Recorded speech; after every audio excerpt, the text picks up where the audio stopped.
ನಮಸ್ಕಾರ ಸ್ನೇಹಿತರೆ. Big boss Kannada season 12 ವೀಕ್ಷಕರಿಗೆ ಭರ್ಜರಿ ಮನರಂಜನೆ ಉಣಬಡಿಸಿದೆ. ಇದೀಗ ಶೋ 20ನೇ ದಿನಕ್ಕೆ ಕಾಲಿಟ್ಟಿದೆ. ಮನೆಯೊಳಗೆ 16 ಮಂದಿ ಸ್ಪರ್ಧಿಗಳು ಉಳಿದುಕೊಂಡಿದ್ದಾರೆ. ಮೊದಲ ಗ್ರ್ಯಾಂಡ್ ಫಿನಾಲೆಗೆ ಕ್ಷಣಗಣನೆ ಶುರುವಾಗಿದೆ. ಕೆಲವರು ಸೇಫ್ ಆಗಿದ್ದಾರೆ, ಮತ್ತೆ ಕೆಲವರ ಮೇಲೆ ಎಲಿಮಿನೇಷನ್ ತೂಗುಗತ್ತಿ ತೂಗ್ತಿದೆ.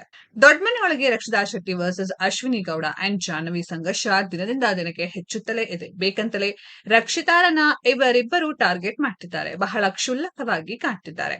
ಆಕೆಯ ನಡೆ ನುಡಿಯನ್ನ ಇಮಿಟೇಟ್ ಮಾಡಿ ವ್ಯಂಗ್ಯವಾಡ್ತಿದ್ದಾರೆ. ಸುಳ್ಳು ಆರೋಪ ಮಾಡಿ ಕಾಲಿಡುತ್ತಿದ್ದಾರೆ. ರಕ್ಷಿತಾ ಕೂಡ ಖಡಕ್ ತಿರುಗೇಟು ಕೊಡ್ತಿದ್ದಾರೆ. ಆದರೆ ರಕ್ಷಿತಾ ಬಗ್ಗೆ ಅಶ್ವಿನಿ ಬಳಸಿದ ಪದವೊಂದು ವೀಕ್ಷಕರ ಬೇಸರಕ್ಕೆ ಕಾರಣವಾಗಿದೆ. ತಮ್ಮ ಮೇಲೆ ಪದೇ ಪದೇ ಅಶ್ವಿನಿ ಹಾಗೂ ಜಾಹ್ನವಿ ಮುಗಿಬಿದ್ದರೂ ಜಗ್ಗದೆ ವಾದ ಜಗಳ ಮಾಡ್ತಿದ್ದಾರೆ. ಗೆಜ್ಜೆ ಸದ್ದಿನ ವಿಚಾರವನ್ನಿಟ್ಕೊಂಡು ರಕ್ಷಿತಾ ಜೊತೆ ಕಿರಿಕ್ ತೆಗೆದಿದ್ದಾರೆ. ಆದರೆ ಗೆಜ್ಜೆ ಸದ್ದು ಮಾಡಿದ್ದು ಯಾರು ಎನ್ನುವುದು ಕೆಲವರಿಗೆ ಗೊತ್ತಾಗಿದೆ. ಗಿಲ್ಲಿ ನಟ ಕೂಡ ಜಾಹ್ನವಿ ಹಾಗೂ ಅಶ್ವಿನಿ ಗೌಡಗೆ ಟಾಂಗ್ ಕೊಡ್ತಿದ್ದಾರೆ. ಬಿಗ್ ಬಾಸ್ ಮನೆಯಲ್ಲಿ ನಡೆದ ಸುದ್ದಿಗೋಷ್ಠಿಯಲ್ಲಿ ಕೂಡ ಅಶ್ವಿನಿ ಪ್ರಶ್ನೆಗಳಿಗೆ ಗಿಲ್ಲಿ ನಟ ಸರಿಯಾಗಿಯೇ ಕೌಂಟರ್ ಕೊಟ್ಟಿದ್ದಾರೆ. ಅಶ್ವಿನಿ ಗೌಡ ಹಾಗೂ ಜಾಹ್ನವಿ ಮನೆಯಲ್ಲಿ ಒಂದು ಗುಂಪಾಗಿ ಬಿಟ್ಟಿದ್ದಾರೆ. ಜೊತೆಯಾಗಿ ಓಡಾಟ, ಮಾತು, ಹರಟೆ ನಡೆಸುತ್ತಿದ್ದಾರೆ. ಸದಾ ರಕ್ಷಿತಾ ಶೆಟ್ಟಿ ವಿರುದ್ಧ ಹಲ್ಲು ಮಸೆಯುವ ಕೆಲಸ ಮಾಡ್ತಿದ್ದಾರೆ. ನಿನ್ನೆ ಎಪಿಸೋಡ್ನಲ್ಲಿ ರಕ್ಷಿತಾಳನ್ನ ಸ್ಲಮ್ ಎಂದು ಅಶ್ವಿನಿ ಗೌಡ ಕರೆದಿದ್ದಾರೆ.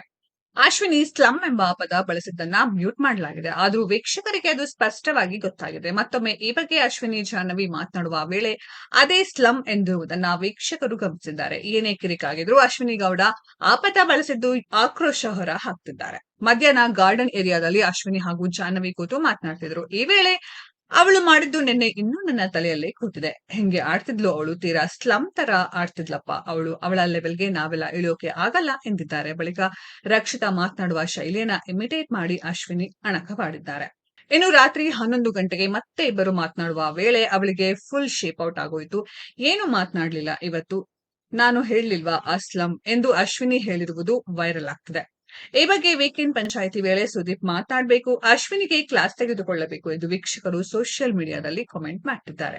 ಸ್ನೇಹಿತರೆ, ಈ ಮೂವರ ಬಗ್ಗೆ ನಿಮ್ಗೆ ಅನಿಸುತ್ತೆ ಅನ್ನೋದನ್ನ ಕಾಮೆಂಟ್ ಬಾಕ್ಸ್ ಅಲ್ಲಿ ಕಾಮೆಂಟ್ ಮಾಡಿ.